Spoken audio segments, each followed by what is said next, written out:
Dnes jsem si pozval do studia Otu Jandu z Coin Garage, kterého někteří z vás znáte. Mimo jiné se dozvíte, jak si Ota koupil nový tričko a hlavně proč si ho koupil. O tom, že punk už není dávno mrtvej, víte všichni. Ale nicméně, jak z punkové firmy jde udělat velká firma, o tom se právě dneska můžete dozvědět. Přeju vám příjemné poslouchání a jdeme na to.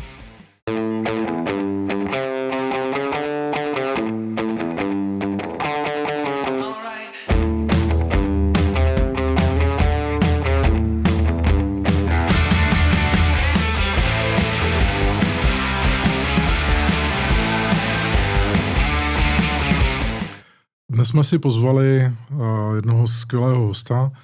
Je to člověk, kterého někteří z nás známe, možná víc než méně. Ota Janda, Coin Garage. Čau. Čau Míro, ahoj Míro, děkuju za pozvání. Po dlouhé době se zase vidíme, po dlouhé době za kamerou a za mikrofonem. Čím dneska žiješ?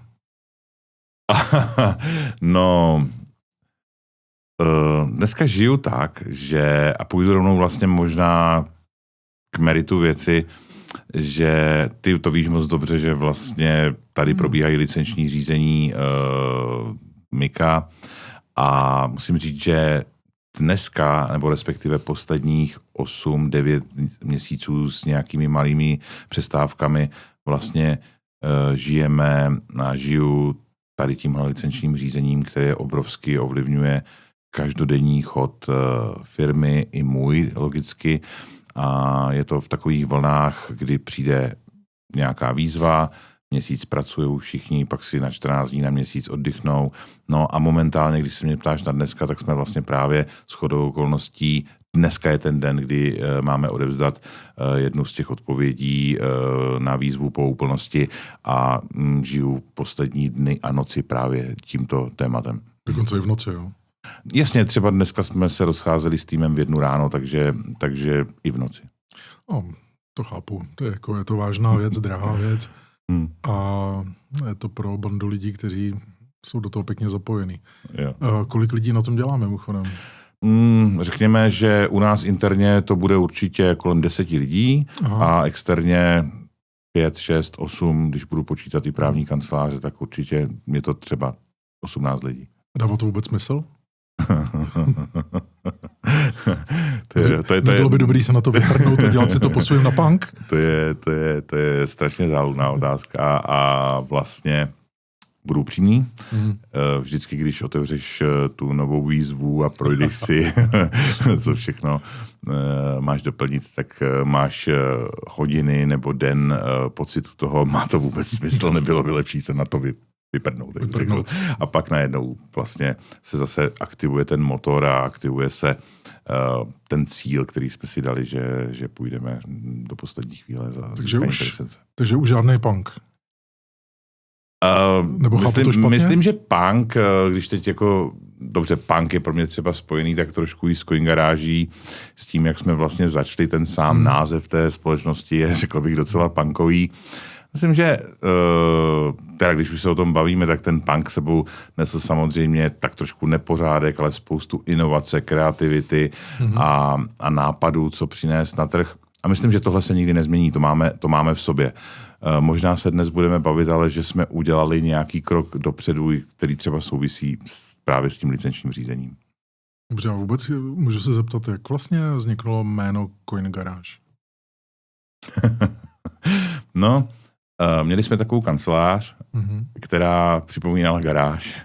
Samozřejmě můžeme si prostě říct, že garáž jako firmy z garáže je to takový pojem, který je právě spojený s nějakým tím punkem a se startem startupů, takže tam bych někde hledal ten prvopočátek, kdy jsme fakt jakoby seděli v takové místnosti, která dost připomínala tu garáž. Jsme na velký vrata, jasný, u táty v garáži a tak, jasný.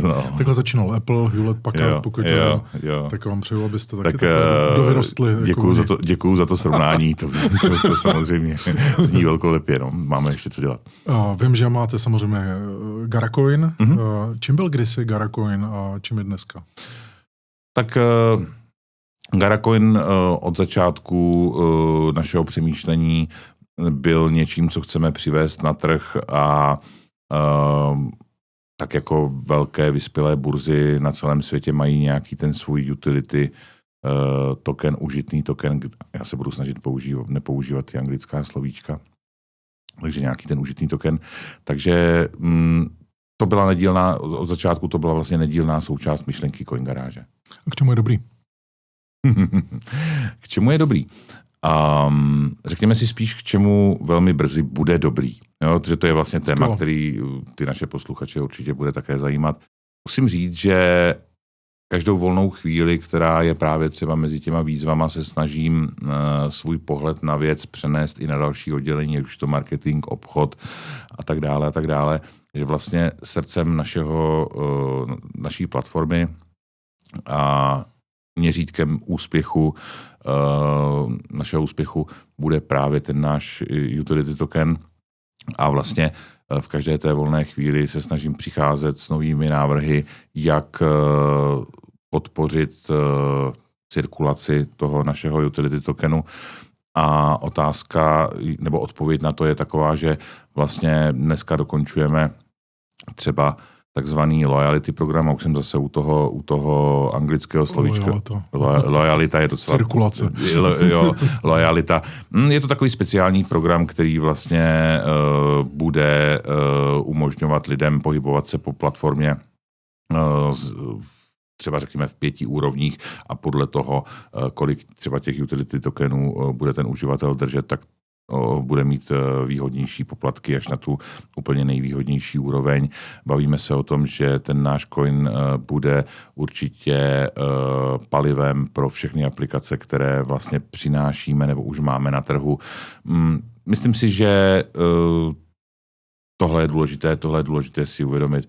Nezapomínáme na to, že ten token je pro nás vlastně klíčem k tomu našemu úspěchu a ještě to řeknu jednou, já každou tu příležitost využiju k tomu, aby jsme se bavili, OK, a jak do toho zapojit ten náš token u každé funkce, kterou přinášíme na ten trh. Jo, takže mám to chápat tak, že je to vlastně nějaký bonusový produkt, který pomůže uživatelům tvé platformy nebo vaší platformy k tomu, aby to bylo třeba efektivnější, rychlejší pro ně, nějaké výhody získají. Jasně. Je to vlastně oblast, je to oblast výhod, je to oblast třeba, řekněme, použiju slovo plyn na některé aplikace, to znamená, ty aplikace budou spotřebovávat ten náš utility token k tomu, aby vůbec mohli fungovat. Můžou si lidé za ten token kupovat právě i ty nástroje. Bude velmi výrazně implementován třeba i do vzdělávací části toho, i do nových AI částí, o kterých se třeba tady ještě budeme dneska bavit. To je zvláštní slovo, to AI, že jo? Ne, já chci vědět pořád ten jako nezlob se na mě. Nezlobím. Prosím tě, důležitá informace. Kdy budu moct použít GaraCoin? Jasně.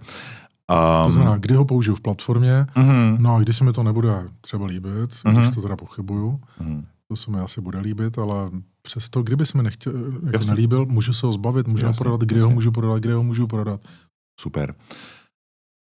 Já se možná ještě dotknu předtím, než ti odpovím na tu otázku jednoho strašně zajímavého tématu, že čím větší, a ono to souvisí s tvojí otázkou, čím víc toho užitku přineseme na naší platformě pro ten coin a čím větší vizi tomu coinu dáme, tak vlastně tím víc se vytvoří i ve světě, i na těch dalších burzách, a za chvilku o tom budu mluvit, jako podvědomí o tom, že je dobré tento coin držet ze spekulativních důvodů, protože musíme si říct otevřeně, že v kryptosvět je z velké části o spekulaci na vývoj ceny a my jako firma musíme přinášet právě tady tyhle ty utility, ty myšlenky, ty vize pro to, aby vlastně i lidé ve světě jako nás zaznamenali a řekli si, aha, tak tady je něco zajímavého, co mě v budoucnu může přinést vlastně zisk a nebudu prodávat nyní. A teď to je tvojí otázce. Takže nějaká hodnota. Nějaká hodnota. A teď to je tvojí otázce. Jasně, my jsme vlastně vydávali i nějaké oficiální prohlášení, ať už u nás na platformách, nebo vlastně i přes vaši společnost, že probíhají finální práce nebo finální jednání o listingu s několika burzami s market makery, což jsou lidé, nebo firmy, kteří potom zaručují to, že na jednotlivých těch burzách je stejná cena, že tam je dostatek likvidity a tak dále. Tady tyhle věci jsou ve finální fázi a teď ale otevřeně řeknu, že někdy musíte jako člověk, někdy musíš jako člověk, který je zodpovědný za tu firmu vyslovit priority.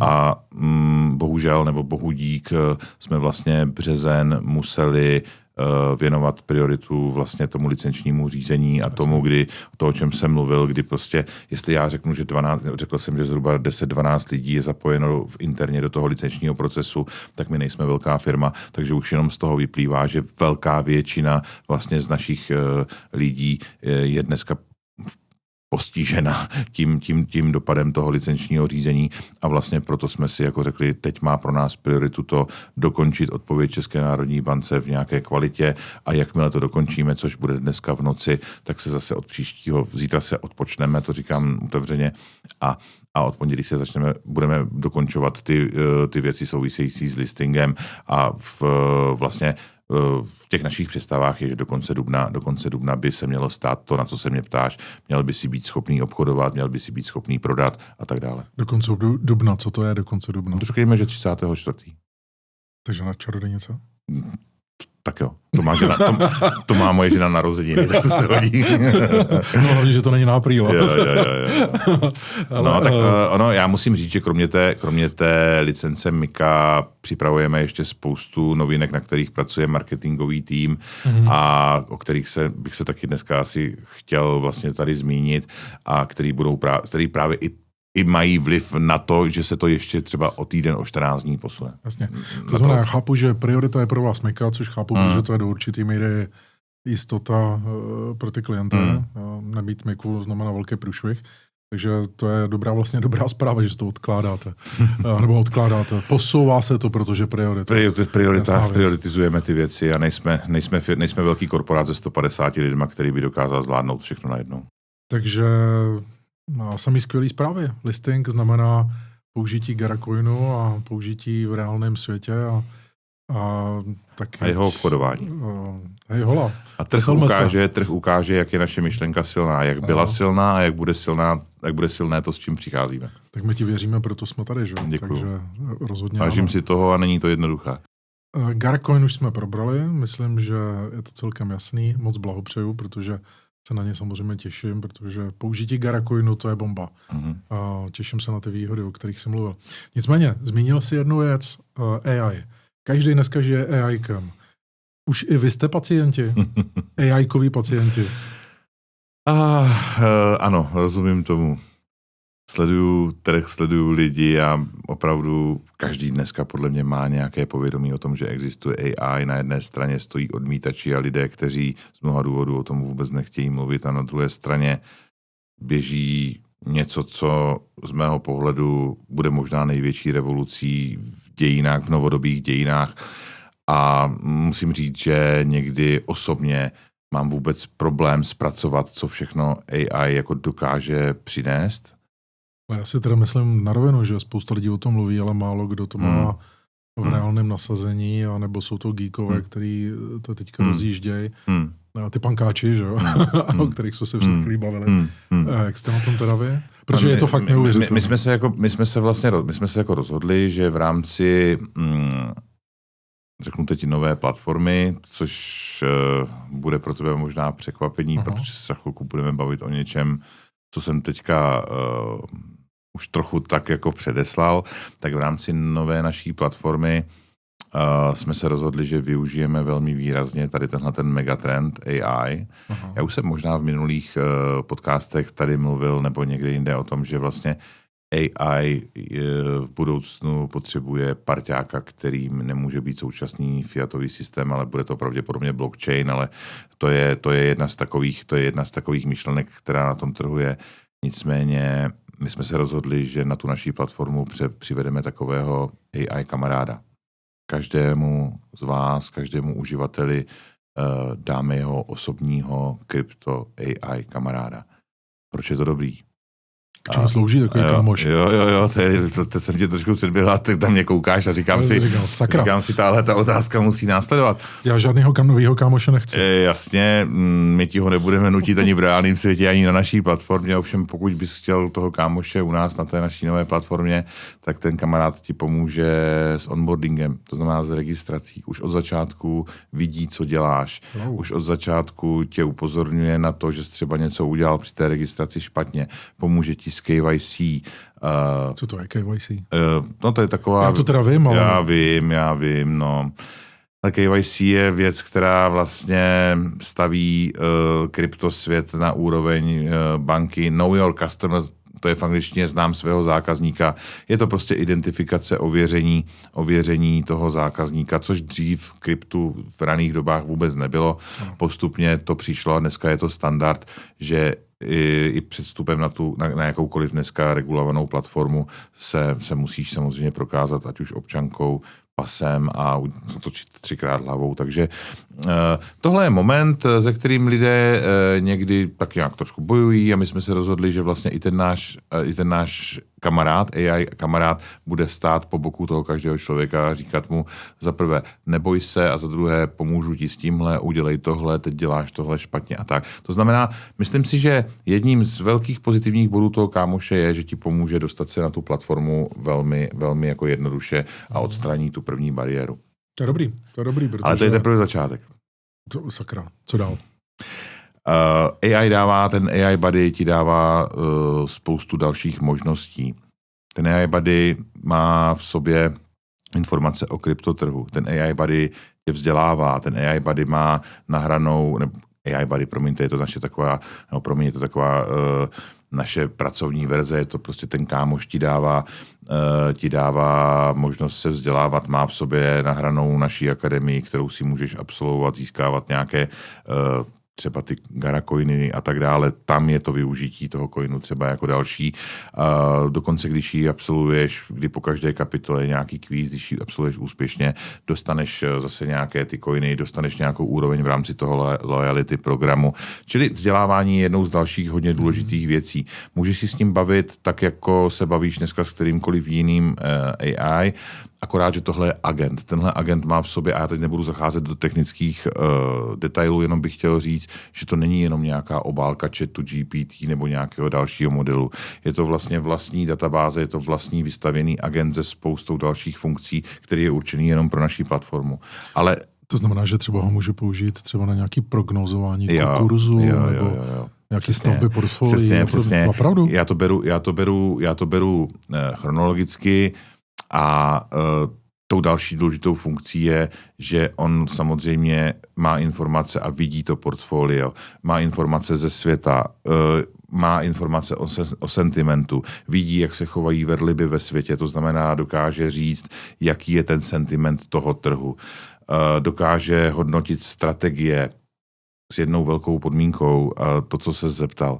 On samozřejmě nemůže dávat investiční radu, to znamená, jdeme tam na tu hranici, kdy dokážeme dát spoustu informací, dokážeme pomoct a informovat k tomu, aby se uživatel dokázal více kvalifikovaně rozhodnout, ale nikdy to nebude o investiční radě. Dokonce on umí i exekuovat, protože když mu třeba řekneš... Exekuovat? Vykonávat. Jasně, děkuju za to. Omlouvám se, že ti to skáču. On umí vykonávat, to znamená, ta budoucnost během 3-4 měsíců bude taková, že vlastně si otevřeš tu naší platformu a řekneš mu třeba, já bych si chtěl založit bitcoinové spoření za 1000 korun. On to udělá. Takhle jednoduše? On to připraví. Aha. A vždycky na konci musí být ten člověk. To znamená, on celou takže tu operaci... Takže já zmačknu jenom kouzelný tlačítko. Tak, on připraví tu operaci, ověří, jestli máš dostatek prostředků na to, aby si to spoření do bitcoinu udělal. Pokud ho nemáš, řekne ti, hej, ale nejdřív si musíš nabít fiat, euro nebo koruny, chceš to udělat tak nebo tak. Dovede tě k tomu, v zásadě, ale pokud by si tam měl ty prostředky, tak vlastně celý to připraví. Řekne, připravil jsem ti spoření za 1000 korun, je tam takovýhle poplatek a chceš ho opravdu zahájit? Ano, ne. A teď je to na tobě. To je hrozně zajímavý, protože spousta bank zkouší různý ty chaty a podobné věci, ale málo kdo z nich se dostal až tak daleko, že mu řeknu ústně nebo nějakým textem potřebuji bitcoinový spoření a tak dále, jak jsi to přesně říkal. Tak to je bomba, to je pecka. Já myslím, že jo. Já myslím, že ten svět, tak jak se díváme do Ameriky, která je takhle. Z mý zkušenosti hodně úspěšných evropských projektů, které tady byly úspěšné, tak si vzalo inspiraci v Americe. A i my se dneska díváme do San Francisca především na firmy, tak jak pracují, tak jak vlastně jak se pohybují ve finančním světě. Je hodně zajímavý, že dneska v Americe je několik extrémně úspěšných startupů, který vlastně v rámci technologie AI totálně nahrazují finanční poradce. Ten trh je na to daleko připravenější a otevřenější než evropský. Ale já chci jenom ukázat, kam se díváme a jaký vlastně věci chceme využívat a přinášet je sem na český a na evropský trh. Takže pokud to dobře chápu, tak v podstatě ty mi tak jako naznačuješ, že svět klasických investičních poradců je možná trochu ohrožen? Možná je trochu ohrožen, ano, já to nedokážu říct, já bych musel jít s tebou do naší docela odborné diskuze ohledně licencí, ohledně investičních rad a tak dále, tam se nechci pouštět. Jsou ve světě prostředí a státy, ve kterých jsou mnohem dál ve využívání AI tady tímhle s tím směrem. Na evropském poli to zatím nebude podle mě dlouho možné, protože tady neplatí jednotná regulace v rámci investičních produktů a tak dále, tak jak bude platit třeba u MiKy, ale já osobně tu cestu tam během 10 let jednoznačně vidím. Můžu se tě zeptat na bezpečí v takovéhle věci? Bezpečí? Tak, že nedojde ke zneužití mých třeba prostředků? To je asi to nejhorší, že jo? Jasně. Musíme jako mluvit o tom, že za prvé součástí té licence MiKA je samozřejmě nějaká část DORA, která tady na to klade na systémy a vůbec na zabezpečení, klade, řekl bych, bankovní požadavky. Ten level, ta úroveň těch požadavků, který musí ta společnost, která splňuje MiKu, dodržovat, tak je vlastně na té bankovní úrovni. A pokud se vlastně jako bavíme o té AI, tak je tam několik bezpečnostních opatření. Samozřejmě bavíme se o tom, že i v Evropě vzniká nějaký regulační zákon, jako je AI Act. Jestli ho budeme splňovat nebo nebudeme, to je ještě otázka. Nechtěli bychom, protože to stále bude využívání několika modelů. Zatím se nebavíme o tom, že bychom měli mít svůj vlastní promiň, ale LLM, prostě něco takového. Nicméně právě proto my nikdy nenecháme to AI dělat tu věc samostatně. On nikdy nebude mít možnost vykonávat ten pokyn, jako on bude mít možnost ho jenom předpřipravit a říká se té funkci něco, že v překladu něco jako, že na konci musí být vždycky člověk. Takže na konci je to tlačítko a ta fyzická akce, který musí zmáčknout. A myslím si, že tady to je dobrý kompromis mezi tím, jak AI může být dobrým sluhou, ale nemůže být tím pánem, který by to dělal za tebe a hrozil. Takže se nemusím bát, že přijdu o svoje prostředky tlačítkem a mám si možnost předtím rozmyslet, protože dostanu reporty. Tak jsem takhle, to pochopil. Jasně, tak jako když bychom šli do detailu, tak i AI, který by připravilo nějaký příkaz na výběr, tak není schopné udělat dvoufaktorové ověření a není schopné těchto věcí, které nikdy nebudeme implementovat. Takže bezpečí všude. Super, skvělý. AIko, to jsme probrali, co mě ještě tak napadá. Mimochodem vidím zajímavý tričko, kde jsi ho koupil. ne, fakt mě zaujala ta věc, kterou to máš. To není, nic nechci naznačovat, když tak to můžeme vystřihnout, jo? Ale co to znamená? To je jakoby symbol nekonečnosti a taky si můžeš představit, že toto je písmenko C a toto je písmenko O. CO? Jako co? Takže se ptám, co to je. Co to je? Okay. Co se to děje? Okay. Je to ta věc, kterou jsem vlastně naznačoval tady během toho hovoru, našeho příjemného rozhovoru, kdy přicházím s jednou, řekl bych, velmi příjemnou a velmi zásadní jako změnou, co se týče vůbec nás, fungování jako Coin Garáže. Povídej, honem. Si to tak jako trošku připravuju. Souvisí to vlastně s tou garáží a s punkem, když si vzpomenu na začátek našeho rozhovoru, a souvisí to i s regulací. V okamžiku, kdy přišla ta regulace, tak jsme vlastně se skřípěním zubů se na tu cestu vydali, respektujeme to, ale zároveň jsme si museli uvědomit, že se mění náš zákazník, že se mění ten trh a že se musíme změnit i my. A že vlastně dneska naším zákazníkem by měl být člověk, který především hledá důvěru Je to člověk, je důvěra v digitální finance a v to, co děláme, je, si myslím, na prvním místě a že budovat tuto důvěru v garáži je dost obtížné. Se vším respektem k tomu názvu, který jsme milovali a hrdě jsme ho nosili na tričkách, jsme se rozhodli, že vlastně uděláme ten krok a změníme ten brand, změníme jméno firmy. Teda promiňte, jméno firmy určitě ne, změníme jméno platformy, firma zůstává furt stejná, se stejným ičem. Není to pro mě jednoduchý, jsi první, komu to říkám, takže to je pro mě jako... To chce šampáňo. No, to ne, je to pro mě tak jako, řekl bych, emočně trošku náročný, protože se mi v hlavě odehrává celý ten příběh. Zhruba rok jsme si tady této věci vědomí a hledali jsme správnou značku, správnou pozici na tom trhu, vnímali jsme trh, bavili jsme se zákazníky, vnímáme regulaci a tak dále. A vznikl z toho název, vznikl z toho brand, který vlastně přineseme na trh, který chceme, aby byl mnohem blíž k lidem, aby lidem dal pocit bezpečí a domova. A ten název je Comforto, tak proto je to C a O, takže to bude Comforto. A... Mě to teda připomínalo, mimochodem blahopřeju, skvělý název, moc se mi líbí a určitě to vystihuje to, co chcete dělat, ale spíš jsem přemýšlel nad tím, proč vypadá to jako ležetá 8. Je to symbol nekonečnosti, ano. A brand manager přišel mimo jiné se stvárněním toho loga, které tady to jsou písmenka C a O a dál následuje vlastně to Mforto. My to ze začátku budeme pravděpodobně používat jenom jako nějaký znak a název Comforto, ale postupně bychom chtěli, aby tenhle ten znak vlastně, když ho někdo uvidí, tak aby to bylo jako když jedeš třeba po dálnici a vidíš žlutočervený oblouk a vidíš, že to je McDonald a nemusíš to číst. Já tomu říkám trochu jinak, zlatá Del. Klidně, ale to je jedno. Klidně. Já myslím, že důležitější, než jak vypadá tohle, je vlastně ta vize, která nás k tomu přivedla a co chceme těm lidem jako přinést. To znamená to bezpečí, ten domov propojený s tím kamarádem, kterého jsem tady představoval před chviličkou. Pokud to takhle je, tak já vlastně cítím z toho, co mi říkáš, že to je vlastně nějaký slib toho budoucího komfortu toho klienta s rozšiřováním dalších služeb, který budete dělat. A je to tak?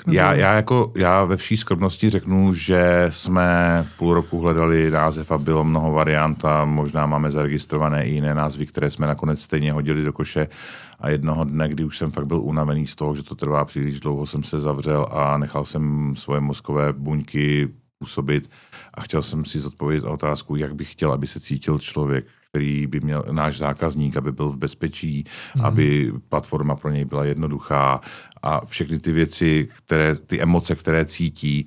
A řekl jsem si, já bych vlastně chtěl, aby se cítil jako komfortně. Pak přišel někdo a říká mi, ale ve mně to vyvolává něco jako, že to je jako nějaký nábytek. Já říkám mi, ne, ty sedíš v té sedačce, cítíš se komfortně a u toho máš otevřenou tu naši aplikaci, když už chceš mluvit o tom, co zatím je. Takže to vlastně to prorůstá, že v každou chvíli toho, co budeme dělat, bychom chtěli, aby se náš zákazník ve světě digitálních financí cítil komfortně. To zní dobře. Líbí se mi ta cesta, protože si myslím, že skutečně je to o pohodlí a o tom, že chceš cítit důvěru, jistotu, když dávám tobě svoje peníze, anebo přes tebe někam sypu peníze, tak tohle je klíčová věc. Blahopřeju, skvělý. Děkuju. No a co se bude dít dál, prosím tě? Čím budete žít dál? Protože teďka přijde, že jako brzo přestanete být punkový, i když teda tvrdí, že budete. Přestáváte řešit Miku, doufám teda, protože ji dostanete, což vám hrozně přeju. Co vás čeká dál? AI-ko vlastně jsme říkali. Co dál? Na poli?